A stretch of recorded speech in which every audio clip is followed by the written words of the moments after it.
Kalau Bung Rocky jadi presiden, apa yang Bung Rocky lakukan terhadap pengkritik Bung Rocky? Hari pertama saya beliin empek-empek mereka supaya ya supaya protein otaknya tinggi. Empek-empek kan protein otaknya tinggi, itu aja. Jadi saya akan buncir-buncir itu setiap hari, saya kirimin empek-empek itu. Apa yang dialami oleh Habib Rizik? Apa yang dialami oleh Habib Rizik? Satu sisi merupakan pukulan terhadap ulama yang berani menyuarakan sesuatu. Apakah yang dialaminya itu bisa membungkam semua orang tuh berkata?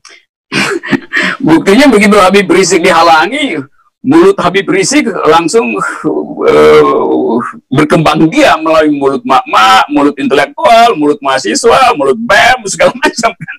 Jadi percuma, karena kalau seseorang penguasa ingin membungkam mulut seseorang, maka si penguasa harus punya surplus moral untuk memperlihatkan bahwa dia lebih bermoral, dia lebih mengetahui keadaan, baru orang percaya. Kan Habib Rizik dibungkam karena soal moral sebetulnya. Loh, itu urusan privat Habib Rizik. Jadi kalau Habib Rizik mengkritik kekuasaan lalu dihubungkan bahwa dia punya defect di dalam kehidupan pribadi, itu kan curang kan, itu kan tidak fair. Sama seperti kalau saya misalnya mengkritik kekuasaan, atau Said Didu mengkritik kekuasaan, siapa lagi mengkritik kekuasaan, lalu dipersoalkan oleh buzzer, dia ini begini. Itu kan urusan dengan apa yang dia kritik. Dia mengkritik urusan publik. Urusan privat dia jangan dikaitkan di situ. Itu berarti kalau orang punya rahasia pribadi nggak boleh kritik kekuasaan. Ya di situ sumber dari akal dungunya tuh. Itu yang sekarang pemerintah sibuk kan.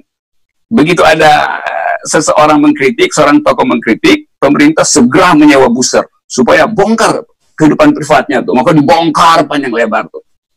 Nah, kenapa buzzer bisa membongkar itu? Karena buzzer-buzzer yang dipiara negara ini, itu banyak yang mantan wartawan. Wartawan dungu, butuh uang jadi buzzer.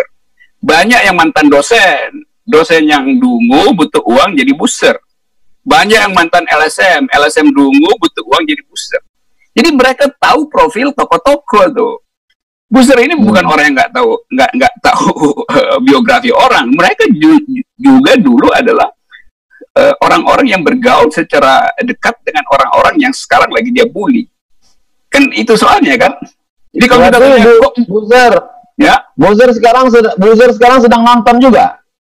Oh, pasti lebih banyak yang nonton nih. Saya pasti selalu merasa begitu, karena itu saya hina-hina aja mereka di sini sekarang kan, karena saya tahu mereka lagi nonton.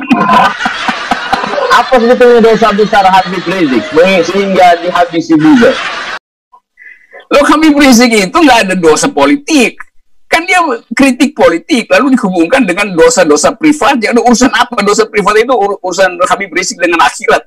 Nggak ada hak buzzer atau kekuasaan untuk menilai seseorang selain hubungan dia dengan sesuatu yang dia anggap dia akan bertanggungjawabkan nanti kan.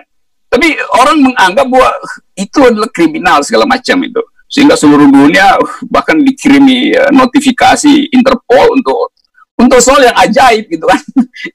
Jadi biasa aja kan Habib Rizik mengkritik. Tapi tentu kita tahu Habib Rizik di belakangnya ada gerbong yang bersiap-siap untuk menjadi oposisi. Jadi dihalangi justru karena Habib Rizik punya gerbong itu.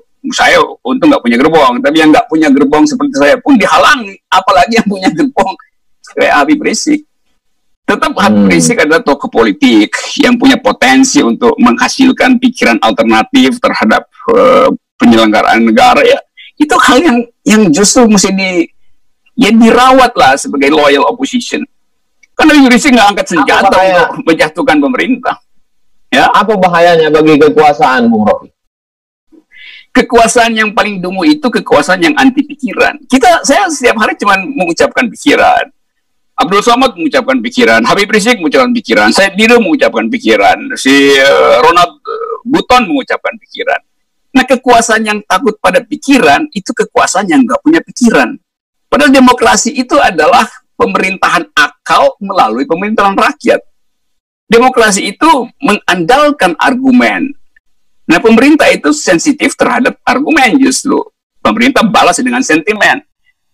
Kalau kita mau berdebat, kita pasang argumen secara setara. Jangan saya pakai argumen, yang sana pakai sentimen. Lalu mulai mengeksploitasi keburukan-keburukan orang yang tidak argumentatif. Begitulah watak kekuasaan sekarang semacam itu. Anti argumen, tapi doyan dengan sentimen. Itu ajaib.